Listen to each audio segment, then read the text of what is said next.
Hey guys, Mrs. Phillips here. Today you are going to listen to me read a fable called The Owl and the Grasshopper. And then in the next couple slides in this Nearpod, you are going to support the moral that I give you at the end of the story. You're going to support that by finding the text evidence that says that, yes, this is the moral of the story, that tells you that we have it right, okay? Remember that Miss Hurd has the video with the examples of the fables where she's doing the same thing. So if you need to go back to that video, please do. She does a great job spelling it out and helping you and guiding you.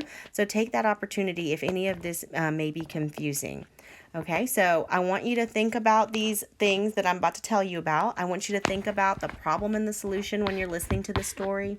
I want you to think about the character and their character traits, right? How they are on the inside, their personality. I want you to think about what is happening and why it's happening in the story. And then I want you to think about how the characters change from beginning to end and what they learn, because all of this will help you with your activity. So I want you to put on your listening ears, and then at the end I will tell you what the moral of this particular fable is. The Owl and the Grasshopper. The owl always takes her sleep during the day. Then, after sundown, when the rosy light fades from the sky and the shadows rise slowly through the wood, out she comes, ruffling and blinking from the old hollow tree. Now her weird hoo-hoo, hoo echoes through the quiet wood, and she begins her hunt for the bugs and beetles, frogs and mice she likes so well to eat. Now there was a certain old owl who had become very cross and hard to please as she grew older, especially if anything disturbed her daily slumbers. One warm summer afternoon, as she dozed away in her den in the old oak tree, a grasshopper nearby began a joyous but very raspy song. Out popped the old owl's head from the opening in the tree that served her both for door and for window. "Get away from here, sir," she said to the grasshopper. "Have you no manners? You should at least respect my age and leave me to sleep in quiet." But the grasshopper answered saucily that he had as much right to his place in the sun as the owl had to her place in the old oak. Then he struck up a louder and still more rasping tune. The wise old owl knew quite well that it would do no good to argue with the grasshopper, nor with anybody else for that matter. Besides, her eyes were not sharp enough by day to permit her to punish the grasshopper as he deserved. So she laid aside all hard words and spoke very kindly to him. "Well, sir," she said, "if I must stay awake, I am going to settle right down to enjoy your singing. Now that I think of it, I have a wonderful drink here sent me from Olympus, of which I am told Apollo drinks before he sings to the high gods.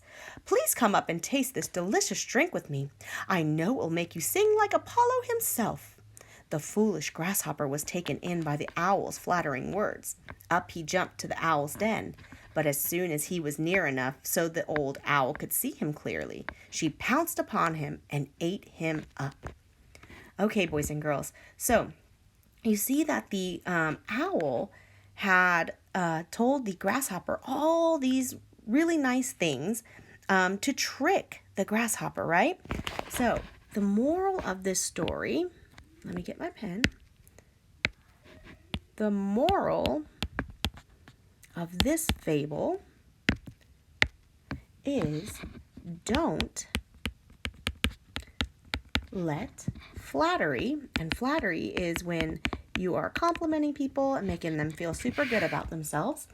Don't let flattery distract you from your enemies, right? And enemies are people that mean you harm, that don't like you, right?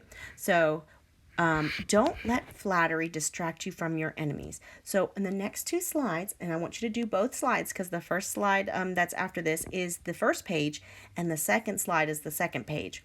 I want you to underline that text evidence that supports that you should not let flattery distract you from your enemies, saying that that is what the author wanted you to learn from this fable. And don't forget to use Miss Hurd's videos if you need any sort of help or reminders. Also, think about the problem and solution in this video or in this passage, the characters and what their character traits are, what happened and why it happened, and how the characters changed and what they learned. All of this will help you with your the next 2 slides. Okay, well, good luck, and I will talk to you next time.